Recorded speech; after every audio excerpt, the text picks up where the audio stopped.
Kuya Ram. Na magtatapos muna po ako ng pag-aaral. Oo, pwede ka namang magtapos na kahit magjowa tayo. Diba, pwede lang naman natin isikreto. Di lang kailangan sabihin sa kanila eh. Diba? Pwede naman huwag nating sabihin, diba? Na tayo na.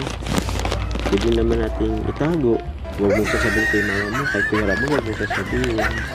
Tapos, diba, minsan, siya kaya yun, yung tipong parang may nagtatago ka. Parang may thrill. Alam mo yun?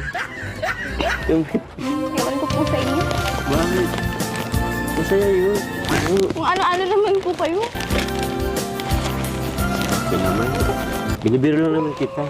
Baka lang sakali lumusot ulit.